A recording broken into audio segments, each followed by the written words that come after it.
Durante la Segunda Guerra Mundial, el régimen nazi extendió una red de campos de concentración por toda Europa. El primero de ellos fue Dachau. Se abrió en 1933, cerca de Múnich, y sirvió como modelo para todos los demás campos. Ahí no solo encerraban prisioneros, también se convirtió en un centro de experimentación médica al servicio del Tercer Reich. Aquí se llevaron a cabo experimentos con personas que resultaron en la muerte lenta y dolorosa de muchos de ellos. El médico nazi detrás de estos experimentos fue Sigmund Rascher. Él no era un médico cualquiera, estaba dentro de la SS, una organización militar y policial del régimen nazi cuyo jefe era Heinrich Himmler, el cerebro operativo detrás del Holocausto y en su momento el hombre más poderoso después de Hitler en toda Alemania. Rascher tenía una ventaja que nadie más tenía. Su esposa fue amante de Himmler y gracias a eso, él lo protegía y lo respaldaba. A principios de los años 40, la Luftwaffe, la Fuerza Aérea Nazi, enfrentaba dos problemas principales.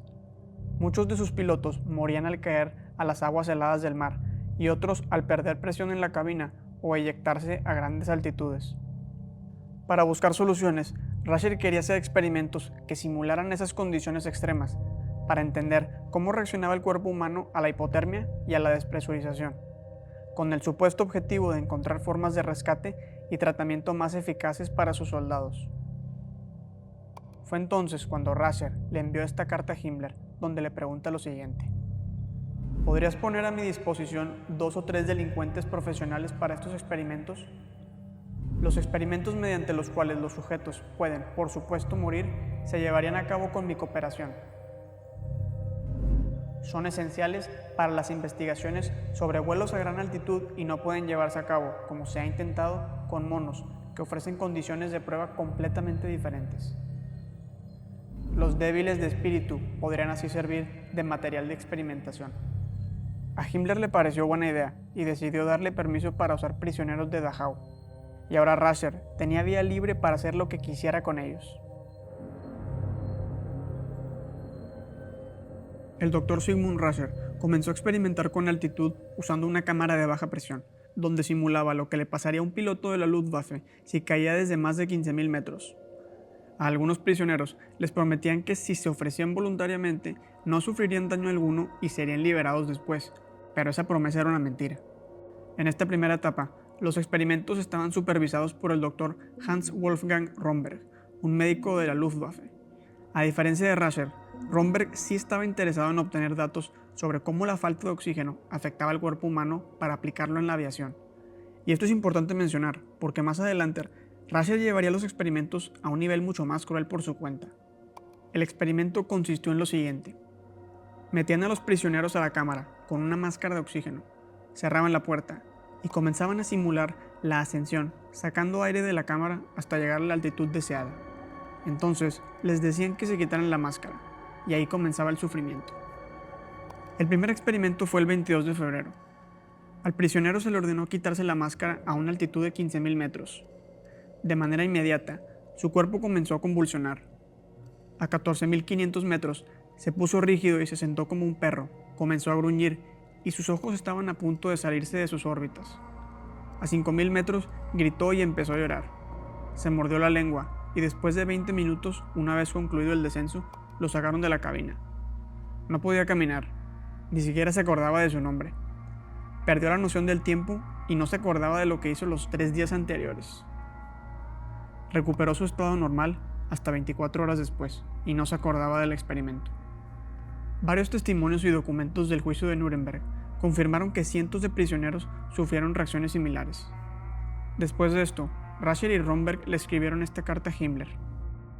Los experimentos demostraron que la falta de oxígeno y la baja presión atmosférica a una altitud de 12 o 13 kilómetros no causaban la muerte. En total, se llevaron a cabo 15 experimentos extremos de este tipo en los cuales nadie murió. En casos muy graves, se produjo inconsciencia. Las funciones normales de los sentidos se restablecieron cuando se alcanzó una altura de 7 kilómetros durante el descenso. Esto da a entender que mientras Romberg supervisaba los experimentos, las pruebas se mantenían dentro de los límites. Pero después, Rascher decidió continuar por su cuenta sin la supervisión de Romberg, porque sabía que en la siguiente fase muchos prisioneros morirían. En esta nueva serie de pruebas, dejaba a los prisioneros a altitudes simuladas aún más altas, pero sin máscara de oxígeno, para observar cómo se producían las convulsiones, el colapso del sistema nervioso y finalmente la causa exacta de la muerte. Un abogado austriaco llamado Anton Passoler, que era prisionero en Dachau, fue utilizado como ayudante, y esto fue lo que describió sobre los experimentos. He observado personalmente, a través de la ventana de la cámara, cómo un prisionero encerrado aguantaba el vacío que se iba produciendo a su alrededor hasta estallarle los pulmones. La presión era tan intensa que los hombres se volvían locos, golpeaban las paredes y se arrancaban el cabello en un esfuerzo desesperado para detener aquella sensación. Rasher no solo se quedaba en observar cómo morían las personas dentro de la cámara. Después de cada experimento, ordenaba abrir los cuerpos para examinar los órganos, especialmente el cerebro. Su idea era ver cómo reaccionaba el sistema nervioso durante la falta extrema de oxígeno. Él creía que, observando los cerebros inmediatamente después de la muerte, podría obtener información sobre cómo se producía la pérdida de conciencia y el colapso cerebral en altitudes muy altas. Pero no encontró conclusiones útiles, ni descubrió nada que mejorara la supervivencia de pilotos. Lo que hacía era básicamente observar daño físico causado por asfixia y baja presión, algo que ya era evidente sin necesidad de matar a nadie. Cuando estos experimentos fueron revisados después de la guerra, los especialistas coincidieron en que sus investigaciones no tenían valor científico. La cámara de baja presión se usó con alrededor de 200 prisioneros. La mayoría eran soviéticos, judíos y polacos. Se estima que al menos 80 murieron dentro de la cámara, y los que sobrevivieron describieron la experiencia como una de las torturas más horrendas del campo, por el dolor extremo que causaba la falta repentina de oxígeno. Incluso Rasher entró a la cámara y subió a una altura de 12.500 metros, pero detuvo el experimento debido a los dolores intensos, algo que nunca consideró con sus víctimas. Después de su experiencia, Rasher describió que sintió como si le hubieran arrancado la cabeza.